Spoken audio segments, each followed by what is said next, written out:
Subscribe करें हमारे YouTube channel साधना gold को और पाएं वीडियोस सबसे पहले। बेल आइकन दबाना ना भूलें। ग्रस्त जीवन को किसी ने नकारा नहीं है। ग्रस्त होना ये कोई बहुत बुरी बात नहीं है। आप लोग दिमाग ना सोचें कि नहीं हमें भी महात्मा ही होना चाहिए ना। देखो, जितने भगवान से मिलने वाले हैं वो सब जीवात्मा, और जितने भगवान को मिलाने वाले वो सब महात्मा, और जितने महात्मा वो सब गृहस्थ, और परमात्मा के जितने रूप हैं वो सब गृहस्थ।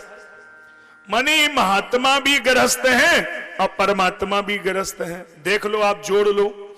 अरे आप मेरी तरफ देखना, ये आप ये ना सोचना कि महात्मा सब सन्यासी हैं या कोई ब्रह्मचारी हैं, वो भी गृहस्थ हैं। अब देखो, महात्माओं की लिस्ट देख लो। वशिष्ठ जी भी गृहस्थ हैं, उनकी पत्नी का नाम अरुंधति है। गौतम महात्मा गृहस्थ हैं, उनकी पत्नी का नाम बोलो ना अहिल्या है। अत्रि महात्मा गृहस्थ हैं, पत्नी का नाम अनुसुईया है।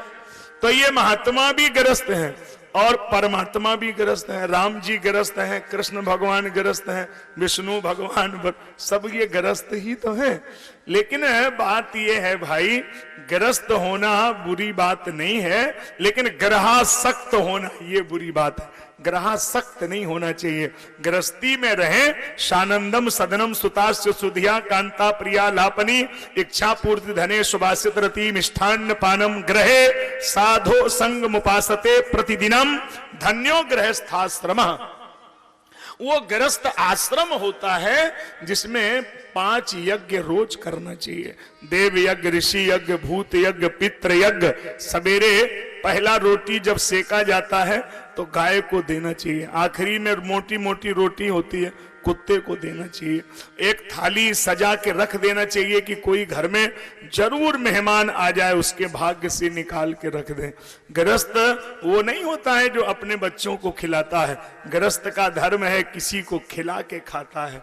ऐसे बहुत लोग यहाँ बैठे हैं जो भगवान से प्रार्थना करते हैं कि प्रभु साईं इतना दीजिए जामे कुटुंब समाए, और मैं भी भूखा ना रहूं और कोई साधु ना भूखा।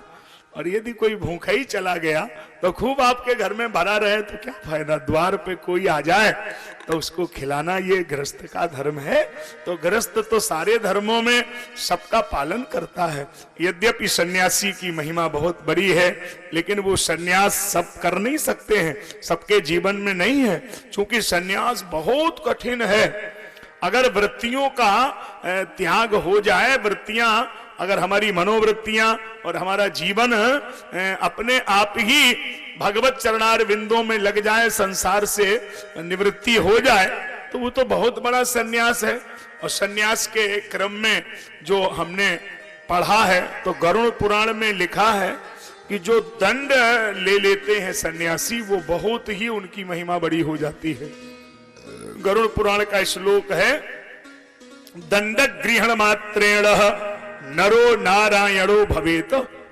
दंड ग्रहण कर लेने पर सन्यासी नारायण स्वरूप हो जाता है। क्योंकि सन्यासी को लाल कपड़े पहनने का अधिकार है ना। वैष्णव के लिए सफेद होता है, देखो हम लोग सफेद ही पहनते हैं है ना, और सन्यासी के लिए लाल।